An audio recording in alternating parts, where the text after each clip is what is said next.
नमस्कार दोस्तों, हमारे यूट्यूब चैनल में आपका स्वागत है। आज हम आपको एक बहुत ही प्यारा पचरा गीत सुनाएंगे। यह गीत आपको कैसा लगे हमें कमेंट में ज़रूर बताना और हमारे चैनल को शेयर सब्सक्राइब ज़रूर करना। कंकड़ में बीनी बानी सीढ़िया बनवल है कि सीढ़िया तरवाना। कंकड़ में बीनी बानी सीढ़िया बनवल है कि सीढ़िया तरवाना।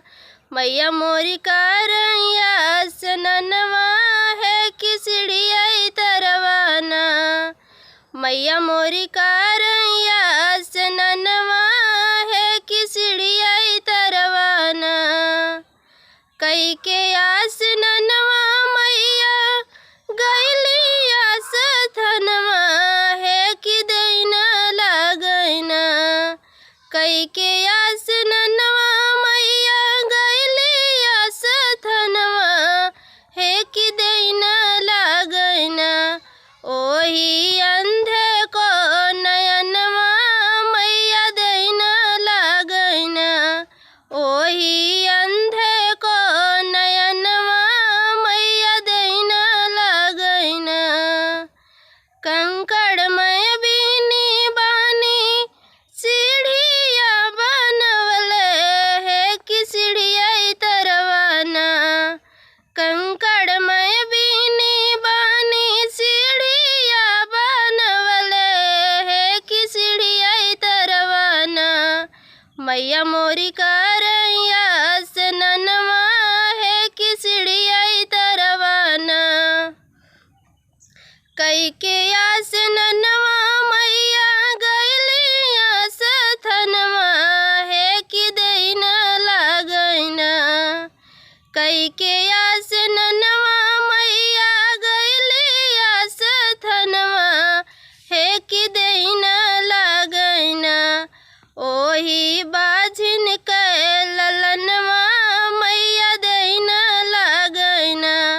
ओही बाझिन के ललनवा मैया दैना लागैना। कंकड़ में बीनी बानी सीढ़िया बनवल है कि सीढ़िया तरवाना। कंकड़ में बीनी बानी सीढ़िया बनवल है कि सीढ़िया तरवाना। मैया मोरी कारैया सननवा है कि सीढ़िया तरवाना। मैया मोरी कारैया सननवा है कि सीढ़िया तरवाना।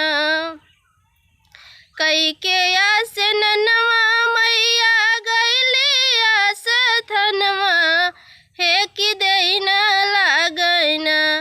ओही लंगड़ को पैरवा मैया दैना लागैना। ओही लंगड़ा का पैरवा मैया दैना लागैना। कंकड़ में बीनी बानी सीढ़िया बनवल है कि सीढ़िया तरवाना। मैया मोरी कारैया सननवा है कि सीढ़िया तरवाना। मैया मोरी